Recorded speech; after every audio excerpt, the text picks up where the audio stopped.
Vous connaissez tous Tinder, une des applications de rencontres les plus populaires, mais également le terrain de jeu d'individus tous plus étranges et dangereux les uns que les autres. De nombreuses personnes, au lieu d'y trouver le partenaire idéal, font l'expérience de rencontres terrifiantes avec des inconnus aux intentions douteuses. Dans ce nouvel épisode de Creepy Files, je vais vous raconter plusieurs témoignages trouvés sur le net, de personnes s'étant retrouvées dans des situations désastreuses en allant à des rendez-vous. De quoi vous faire passer à jamais l'envie d'utiliser ce genre d'application. Prêt à découvrir ces histoires? C'est parti.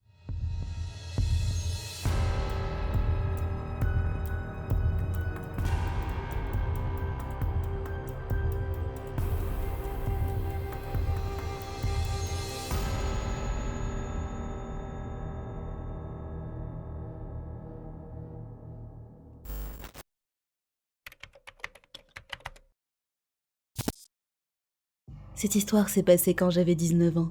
Je ne suis pas l'homme le plus attirant du monde, et je n'ai jamais eu beaucoup de chance avec les femmes. J'ai donc fini par m'inscrire sur Tinder. J'ai vite découvert que ce ne serait pas si simple de rencontrer quelqu'un même avec l'aide de l'application, car je n'avais quasiment aucun match. Au bout de 3 mois à l'utiliser, j'ai enfin eu un message d'une fille, qu'on appellera Cathy. Elle était suffisamment jolie pour que je pense que c'était un bot, et je ne lui ai même pas répondu. Ce n'est que 3 jours plus tard qu'elle m'a écrit à nouveau, ce qui était très étrange car les bots ne relancent généralement jamais. Je me suis finalement décidée à répondre, et il s'est avéré qu'elle n'était finalement pas un bot, mais bien une vraie personne. Nous parlions depuis environ 1 mois lorsqu'elle a émis l'idée que je vienne la voir. J'étais plutôt réticent car elle habitait à 8 heures de chez moi en voiture, mais je devais admettre que je l'appréciais beaucoup et que j'avais envie de la voir. Elle était très insistante, et j'ai fini par céder, lui disant que je viendrais le week-end suivant. À ce moment-là, je n'avais aucune raison de douter de son identité. Nous avions discuté plusieurs fois en appel vidéo et nous nous appelions tous les jours. Je me disais que j'étais juste chanceux. Mais les choses sont effectivement devenues un peu étranges en chemin. Elle n'arrêtait pas de m'envoyer des messages, me demandant où j'étais et s'assurant que je venais toujours. Lorsque je mettais plus de 30 minutes à répondre, elle m'envoyait une multitude de SMS agacés. J'ai mis son attitude sur le compte de la nervosité. Je ne pouvais pas lui en vouloir, j'étais plutôt nerveux moi aussi. J'ai eu du mal à trouver sa maison au début. Les indications qu'elle m'a données étaient assez confuses.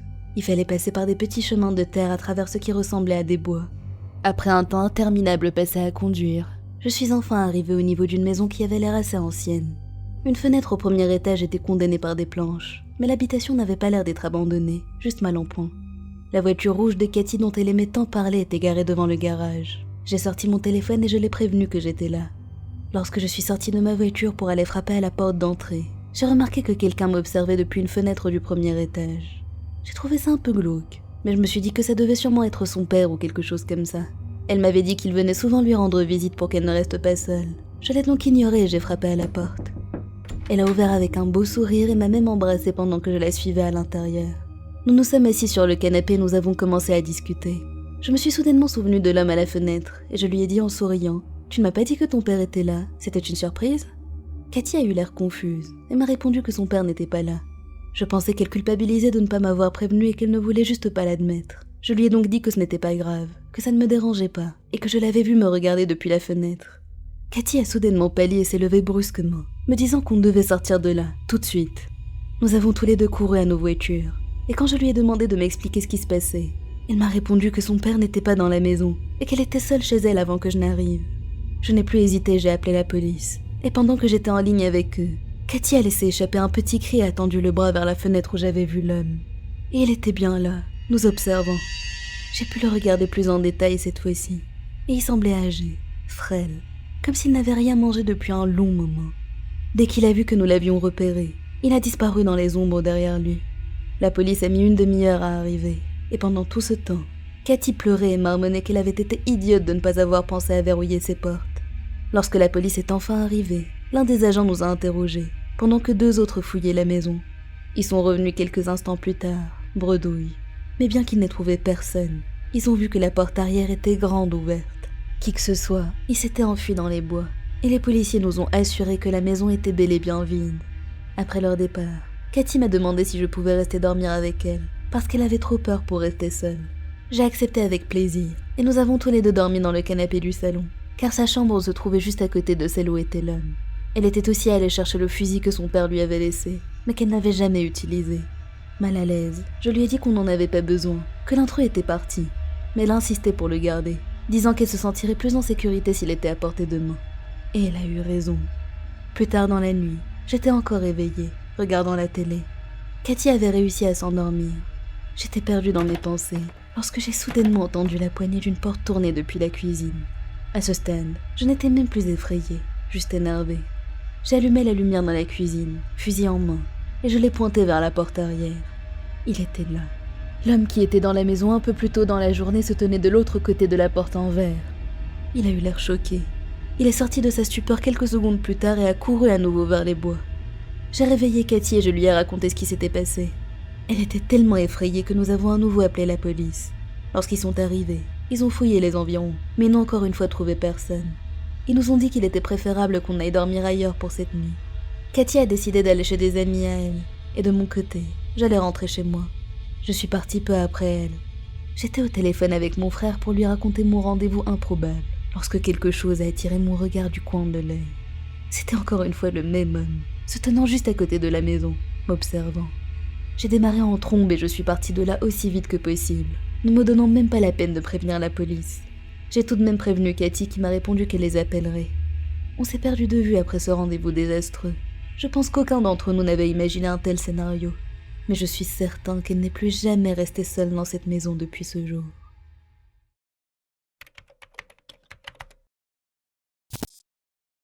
Je venais de sortir d'une relation, et pour me changer les idées, je me suis dit que ce serait une bonne idée de m'inscrire sur Tinder. J'ai été très claire avec les personnes rencontrées dessus, leur disant que je ne cherchais rien de sérieux, juste quelques rendez-vous par-ci par-là.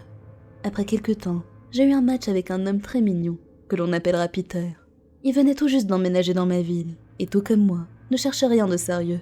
Il voulait simplement rencontrer de nouvelles personnes et visiter un peu le coin. Le premier soir, nous nous sommes vus dans un bar plutôt populaire.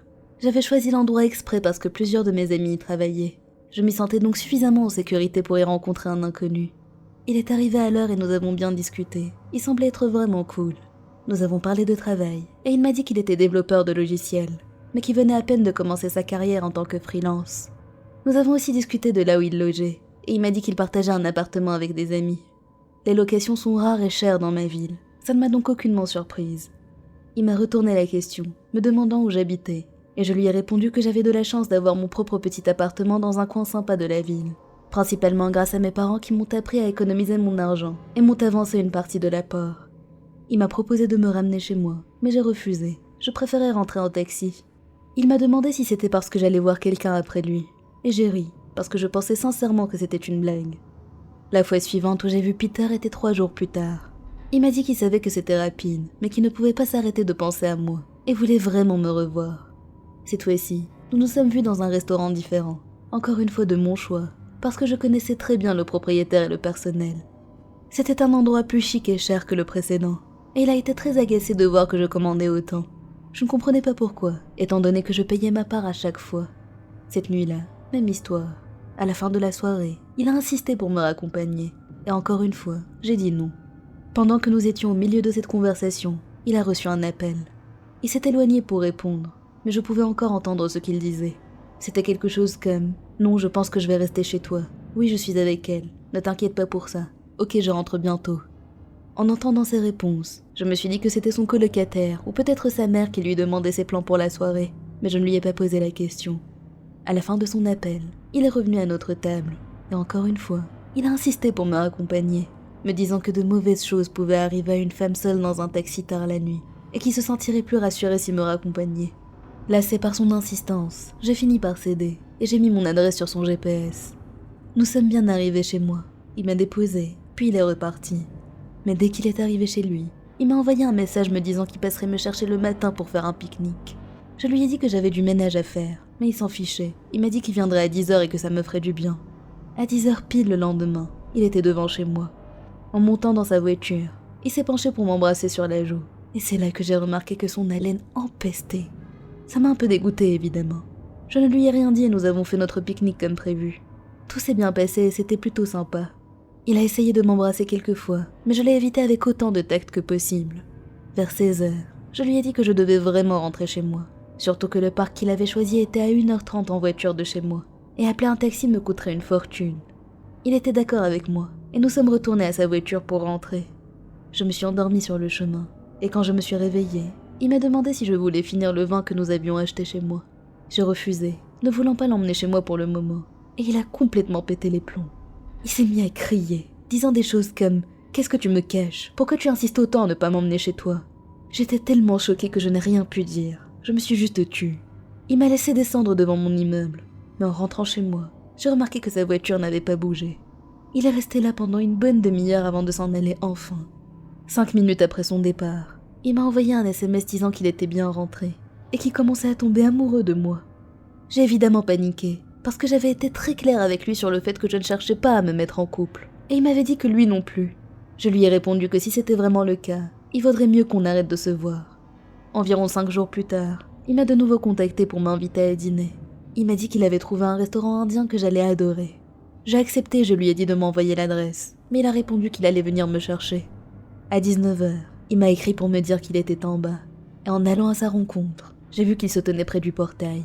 Je l'ai ouvert et il est rentré dans mon immeuble, n'attendant pas que j'arrive à son niveau. La première chose qu'il m'a dite était « Montre-moi lequel est le tien, j'aimerais voir comment tu vis. » Pas de bonjour, pas de comment ça va. Direct cette demande qui avait un ton d'ordre. J'étais mal à l'aise. Je lui ai répondu que je crevais de faim et qu'il vaudrait mieux aller manger, que je lui montrerais mon appartement une autre fois. Il a accepté avec réticence. Pendant le dîner, il a de nouveau reçu un appel, et cette fois-ci, il ne s'est pas éloigné. Je l'ai entendu dire « Je ne sais pas, je te le dirai vers 22h. » Puis il s'est tourné vers moi pour me demander « Est-ce que je dors avec toi ce soir ?» Je lui ai répondu que non, que j'avais du travail demain. Il a alors dit à son interlocutrice « Je te tiendrai au courant, d'accord ?» Et comme il était juste à côté de moi, j'ai entendu son interlocutrice répondre « Non, viens chercher tes affaires s'il te plaît. » « Et faire quoi avec ?» a demandé Peter. « Je ne sais pas, » a répondu l'interlocutrice. « Emmène-les chez la fille que tu vois. C'est la dernière fois que je te le demande. » Je suis restée figée, choquée et terrifiée par ce que je venais d'entendre. Que diable se passait-il? Notre commande est arrivée au même moment, mais nous n'avons échangé aucun mot. Après un moment, je lui ai demandé pourquoi il m'avait posé cette question, qu'il savait très bien qu'on ne se voyait pas de cette manière. Il a répondu que c'était juste pour traîner ensemble et voir comment je vivais. Je lui ai alors dit, très sincèrement, que je n'aimais pas avoir des inconnus chez moi. Il a eu l'air de mal le prendre, mais il n'a pas eu le temps de répondre quoi que ce soit car l'addition est arrivée à ce moment-là. Comme d'habitude, j'ai payé ma part et je lui ai dit que j'allais rentrer en taxi, mais il m'a lancé que ça ne servait à rien parce qu'il savait déjà où j'habitais, autant qu'il me dépose. À ce stade, j'avais déjà décidé que ce serait la dernière fois que j'allais le revoir. Je n'aurais déjà pas dû accepter ce rendez-vous. J'ai finalement accepté qu'il me raccompagne et je suis montée dans sa voiture. Une fois à l'intérieur, je me suis tournée vers le siège arrière pour récupérer ma veste que j'avais laissée là, et j'ai remarqué un sac, rempli de vêtements et de nécessaires de toilette, ainsi qu'un oreiller. Je n'y ai pas accordé d'importance, je savais que les gens laissaient souvent traîner des choses dans leur voiture. Sur le chemin du retour, Peter était silencieux, jusqu'à ce qu'il me lance soudainement. « Tu sais à quel point tu es égoïste ? Je t'ai conduit partout comme un taxi et tu ne veux même pas me laisser dormir chez toi. » Je lui ai dit que c'était lui qui avait incité à chaque fois, que je n'avais aucun problème avec le fait de prendre un taxi, et que si ça l'embêtait autant, je pouvais lui rembourser ce que les déplacements lui avaient coûté. J'en avais marre de tout ce cinéma, je voulais juste descendre et le rayer de mon existence. Au même moment, son téléphone a de nouveau sonné. Il a décroché et j'ai entendu son interlocutrice dire « Tes affaires sont chez le gardien de l'immeuble, reste chez ta copine ou chez ta mère, je ne te laisserai plus profiter de tout le monde comme ça. » Peter a alors répondu « Tu sais que je ne parle pas à ma mère, espèce de conne. » Puis il a violemment raccroché. Je n'ai même pas eu le temps de digérer ce qui venait de se passer qui s'est tourné vers moi, en me hurlant des choses comme « Tu es heureuse ? Je n'ai nulle part où dormir, espèce de gamine pourri gâtée. Tu vis grâce à maman et papa et tu me traites comme un taxi. » Avec évidemment plein d'injures et d'insultes que je ne répéterai pas ici. J'étais paralysée de terreur. Je ne savais pas si j'allais fondre en larmes ou vomir. J'ai élaboré dans ma tête un plan où je sauterais de la voiture à la seconde où il l'arrêterait. Et je courrais jusqu'à chez moi en fermant tous les portails au passage. Et c'est ce que j'ai fait. Dès qu'il s'est arrêté, je suis partie en courant de toute la force de mes jambes, poussée par une terreur folle. Je me suis engouffrée dans mon immeuble et j'ai couru jusqu'à mon étage, puis dans mon appartement, et j'ai verrouillé la porte. J'ai immédiatement bloqué Peter et j'ai essayé de reprendre mes esprits. Je ne l'ai plus jamais revu depuis. Je ne sais toujours pas quel était son plan, mais d'après ce que j'ai cru comprendre, je pense qu'il voulait venir squatter chez moi pendant Dieu sait combien de temps. Je me demande si la fille qui n'arrêtait pas de l'appeler était une rencontre de Tinder, qu'il avait invitée chez lui, et avait découvert qu'il ne voulait plus partir. Tout ce que je sais, c'est qu'il m'a terrifiée au-delà de toute mesure, et j'espère ne plus jamais le croiser de toute ma vie. Voilà, c'est la fin de cette vidéo, j'espère qu'elle vous a plu. Comme d'habitude, n'hésitez pas à me dire ce que vous en avez pensé en commentaire, et lequel de ces témoignages vous a le plus marqué. À bientôt.